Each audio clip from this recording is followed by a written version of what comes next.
ఇల్లు. Welcome to సంతోషం TV. జిల్లా కేబుల్ ఆపరేటర్ సమస్యలపై గలమెత్తిన కేబుల్ ఆపరేటర్లు.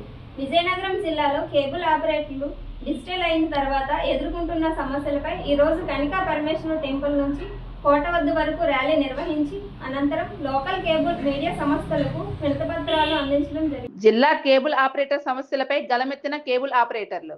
అనంతరం జేఏసీ నాయకులు నారాయణరావు మాట్లాడుతూ, ఇప్పటికీ కేబుల్ ఆపరేటర్ల పరిస్థితి అగమ్యగోచరంగా ఉన్నప్పటికీ దీనికి తోడు పే ఛానల్స్ రేట్లు పెరిగాయని, స్థానిక ఎంఎస్ఓలు కేబుల్ ఆపరేటర్ మీద భారం పెట్టడం ఎంతవరకు సమంజసమని, ఇంకోవైపు కరెంటు పోల్ ట్యాక్స్ కూడా పెనుభారంగా ఏర్పడిందని, మరోవైపు ఏపీ ఫైబర్ కూడా కేబుల్ ఆపరేటర్స్ పై భారం మోపడం, ములుగుతున్న నక్కపై తాటిపండు పడినట్లు ఎంఎస్ఓలు రేట్లు పెంచడం, అదేవిధంగా డిటిహెచ్లకు తగిన పోటీ ఇవ్వలేకపోతున్న ఆపరేటర్లు వారి పరిస్థితి చిన్నాభిన్నం అవుతుందని, కావున పెద్ద మనసు చేసుకుని ఎంఎస్ఓలు రేట్లు పెంచకుండా ఆపరేటర్ని బతికించాలని కోరుతున్నామని అన్నారు. ఈ కార్యక్రమంలో పలువురు కేబుల్ ఆపరేటర్లు, నాయకులు పాల్గొన్నారు. ఆంధ్రప్రదేశ్ కేబుల్ ఆపరేటర్ల JAC joint action committee state అధ్యక్షులు, వినియోగదారుడమైన కేబుల్ టీవీ రేట్లు పెంచిన రేట్లని బ్రాడ్కాస్ట్ తగ్గించాలని చెప్పి ఈరోజు కన్నికా పరమేశ్వర కోవుల దగ్గర నుండి కోట దాకా ప్రదర్శన చేశాం. ఈ ప్రదర్శన అనంతరం ఎంఎస్ఓల ఆర్ఎంఎస్ఓలు కూడా సపోర్ట్ తీసుకొని రేపు బ్రాడ్కాస్ట్ని రేట్లు తగ్గించే వరకు మా పోరాటాన్ని కొనసాగిస్తాం. అలాగే కేబుల్ టీవీ రంగానికి 1/31/2025లో విద్యుత్ పోల్ ట్యాక్స్ జీవోని విడుదల చేశారు. అది వెంటనే రద్దుపరచాలని చెప్పి ఈ రాష్ట్ర ప్రభుత్వాన్ని డిమాండ్ చేస్తున్నాం. కేబుల్ రంగాన్ని పరిశ్రమగా గుర్తించాలని, కేబుల్ ఆపరేటర్లకి చట్టపరమైన భద్రత కల్పించాలని, కేబుల్ ఆపరేటర్లకి నిరంతరం కరెంటు తీగల మీద అలవాడతారు కాబట్టి ప్రభుత్వం తరపు నుండి బీమా సౌకర్యం కల్పించాలని చెప్పి ఈ రాష్ట్ర ప్రభుత్వాన్ని డిమాండ్ చేస్తున్నాం.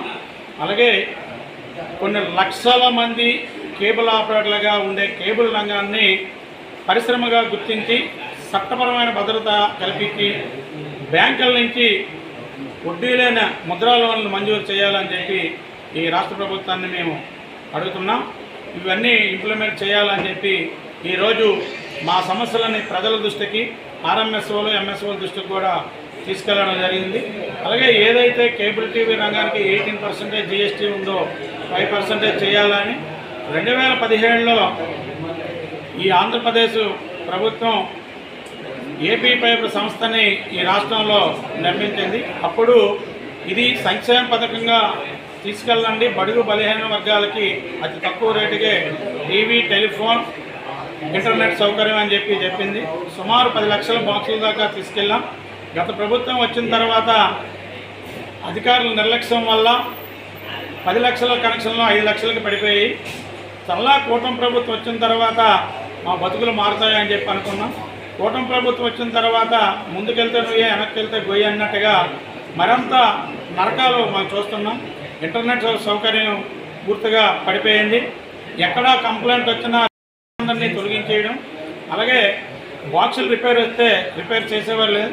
5 లక్షల కనెక్షన్లు కూడా 2 లక్షలు పడిపోయే పరిస్థితి వచ్చింది.